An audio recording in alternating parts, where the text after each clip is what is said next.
You were born into a people where women can do everything: grow corn, heal with herbs, silence stubborn old men, and stand up again no matter how hard they fall.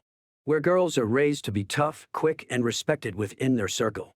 By the time you can walk, you already know how to survive in the forest, how to brew bark tea for a fever, and how to speak so that men go quiet. Sounds like a solid start, right? Strength, tradition, a sense of belonging. The alternative? Becoming a servant to someone else's system, lost in a foreign language, forgotten even by your own. But that's all just theory. Because you haven't yet learned how little freedom a girl gets when her fate is sealed by her first drop of blood. You don't yet understand how much pain can hide behind the word duty. And you can't imagine how hard it is to stay yourself when all that's expected of you is silence, labor, and endurance. So will your life be a story of strength? Or just another proof that being born a girl is already a loss? Your first breath happened in a hut that smelled like scorched herbs and tension. Smoke hung so thick in the air it barely let the light in. Your skin stuck to the clay floor, still warm from the dying ritual fire. There were no cheers. No warm welcome. Just another breath. Just another girl. You were born Cherokee. Which immediately cancels out questions like, what do you want to be? Or what makes you happy? You get a little freedom, even less choice, and barely a handful of words spoken for you. But there'll be plenty of work, plenty of silence, and endless. That's just how it is. Relatives peeked into the hut, not to rejoice, but to confirm, you're breathing, you've got fingers, you're functional. No one saw a child. They saw a future helper. Maybe even a future burden. They gave you a name, not as a blessing, but as a down payment. It didn't speak of stars or animals or rivers. It sounded more like instructions: stay quiet, work early, don't invite trouble. It didn't ring, it weighed. Your mother, hunched and silent, already knew you'd grow up fast because there was no other option. She didn't wonder if it would be easy for you. It hadn't been for her. Now you were here. So now it was your turn. But that first night, she held you close. Wrapped you in rough leather still smelling of yesterday's smoke, and sang. Softly, barely a whisper. The song stuttered like it hadn't been sung in years. But it was there. And for a moment, you felt needed. A little. By morning, she was gone to the fields. She left you no song. No glance. You stayed in the hut with your grandmother, who didn't hug, didn't speak, didn't sing. She just sat by the hearth, sorting herbs. There were few words. Even less warmth. The songs didn't come back. While the boys ran through the woods playing hunters, you sat by the wall scraping hides. Your hands smelled of fat, your nails were black with soot. They gave you a knife, not for protection, but for gutting. While they aimed at imaginary deer, you brewed medicine for your father, whose back ached or whose mood soured. You had no toys. What others called trash became your comfort. Old bones became tea sets. Torn cloth became dresses for dolls with no faces, no names. You gave them stories with happy endings, though even in those stories, the heroines often died. The women taught you not to ask questions. Not because they had nothing to say, but because questions sounded like rebellion. Lower your head. Speak in whispers. Clean up before anyone asks. That was considered wisdom. So you learned. Fast. When your first bleeding came, no one explained what it meant. Your mother's gaze just got colder. Her hands moved quicker. You didn't feel older, just dirtier. A new smell. A new fear. Food was served to you differently. Your spot by the fire moved further away. No more words. Just more rules. They isolated you like you were contagious. Gave you an old blanket, sent you past the edge of the village to wait it out. No one came. No water. No questions. That night, you lit a tiny fire just to keep from going mad from the silence. They said it was for cleansing. Maybe it was. Maybe it wasn't. But you got quieter. Forever. That's when you first felt ashamed of being a woman. Not because of something you did, but because you'd become something that had to be kept away. Even your ragdoll, faceless and mute, felt too childish now. You hid her under the floor, like hiding her would stop the betrayal you felt just for existing. Sometimes your grandmother called you to the fire. She told stories of women who spoke to birds and feared neither men nor death. You listened, forgetting they were fairy tales. You wanted to believe you were one of them. Brave, clever, free. Then one day, she was just gone. At first, they thought she went for herbs. Then the whispers started. Old people died, the women said. No one spoke her name again. You sat by the fire alone. That day the flames burned higher. Dry twigs cracked like something inside them was breaking free. You thought grandmother would have called it a good sign. Or a bad one. Or just fire. But her voice was gone. Only the smoke remained, thick as on the day you were born. At 12, the way men looked at you changed. They no longer looked through you, now they noticed. Their eyes grew heavier, like they were measuring something. Not your deeds, but your body. A body that had no idea what it was being prepared for. Your mother noticed first. She said nothing, but her eyes turned sharp, scanning you like checking for cracks. Her silence didn't feel protective, it felt like she was waiting. Waiting for the mistake she knew you'd make. You started wearing longer clothes. Not because you wanted to, because it was safer. You moved quieter. Slower. Tried to be a shadow, not too loud, not too visible. Any emotion, any wrong step, and you stopped being a girl. You became a threat. One day, you smiled at a boy from another tribe. He said something awkward and funny, and your smile was innocent, quick, and light. By the next morning, there were whispers. Accusations. Your mother didn't say a word, but her silence screamed, "You're the problem now." You realized, every step was a risk. Every glance, every word, potential scandal. You hadn't done anything wrong. Didn't matter. What mattered was, now you were visible. You weren't a woman yet. No power, no protection, no voice. But your childhood had already been taken. There was nowhere to go back. You hung in limbo, too old to play, too young to speak. You found comfort in your hands. Started weaving jewelry from feathers and shells. Delicate patterns. Careful knots. One woman from another tribe noticed and nodded. For a moment, you felt proud. Someone saw you not as a body, but as a creator. Then she turned to your mother. Not bad. Might be useful for her wedding. And the moment was gone. Your skill wasn't a talent, it was an asset. Your work, not art, but currency. Even the things you created didn't belong to you. Just another way to measure your worth. At 15, the whispers grew louder. Aunts watched you with less judgment and more calculation. Relatives compared you to neighbor boys with horses or whose wives had died. You weren't chosen. You were matched. Like a tool. Like bait. He was older. Rough. Hands like tree roots. Eyes that made you want to vanish. They said he had a temper, but his fields were fertile. Said with respect, as if anger was just the price of productivity. No one asked how he treated people. Only what he owned. You didn't ask questions. Not because you didn't want to, because that wasn't allowed. No one asked what you wanted. So you had no right to ask why this was happening. It wasn't a choice. It was driftwood in a river, fight the current, drown faster. The wedding felt more like a trade deal. No songs. No dancing. No sparkle in your eyes. You stood wrapped in thick cloth, arms hidden, already knowing. The less they see of you, the smoother it'll go. People talk to each other, not to you. You weren't a bride. You were the transaction. The first nights were silent. The pain didn't come right away, it arrived gradually, then stayed like an uninvited guest who never left. You weren't afraid of him. You were afraid of what came after. The silence. The way the room swallowed you whole when he walked out and you were left lying there, trying to figure out where to hide your body so it wouldn't have to feel. Even the bed felt borrowed. Like you were trespassing on a life that was never yours. Now you were wife. Which meant, work from dawn to dusk, patience as your only language, and an ironclad ban on complaining. Even when your body ached. Even when you felt yourself dissolving into the routine like water into dust. To be a wife was to be invisible. If no one noticed you, congratulations, you were doing it right. You gave birth to a daughter.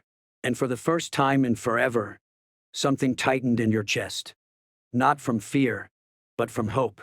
This tiny, warm creature looked at you the way no one else ever did. For a moment, you believed she might have a different life. That maybe, just maybe, you could be her shield. Then your mother-in-law spoke. "Don't spoil her," she said. "She needs to learn silence from the cradle." And just like that, you saw her for what she was. A smaller version of you. Same silence, just wrapped in softer cloth. Same cage, only swaddled.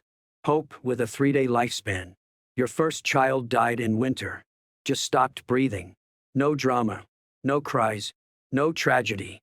He disappeared from your arms like steam in cold air. No songs. No voices. Just a blanket with too much emptiness inside. No one asked if it hurt. The answer was obvious. The pain was irrelevant. The elder women called it a test. You were supposed to become stronger. They said it like a recipe with the emotional weight of boiled cabbage. You didn't argue. You picked up an old wooden spade and went to the cedar tree. The ground was frozen.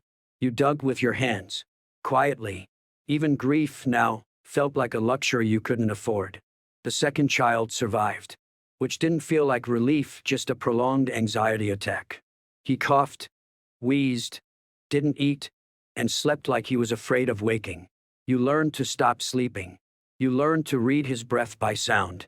You heated stones for his feet while your own toes went numb.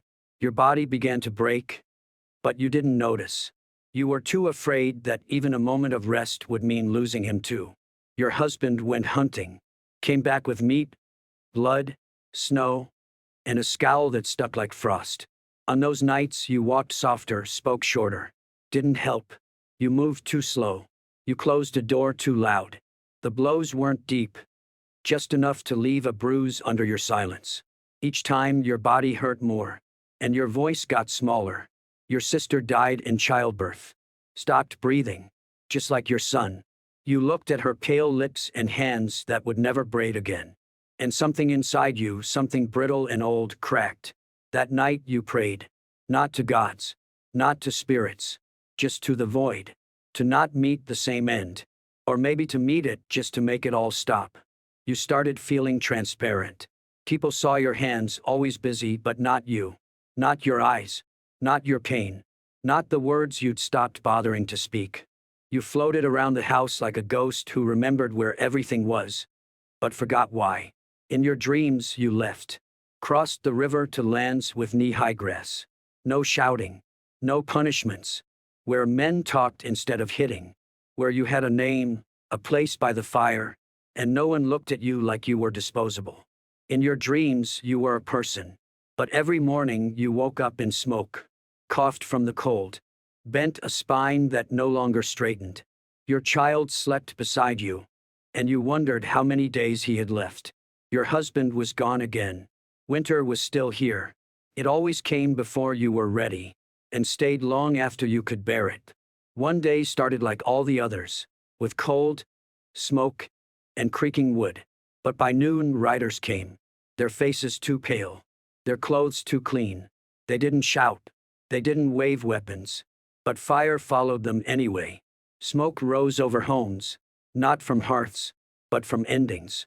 They called it order, but for your village it was just the end. The language you spoke with your mother became dangerous. They banned it, called it savage. Every day fewer words survived.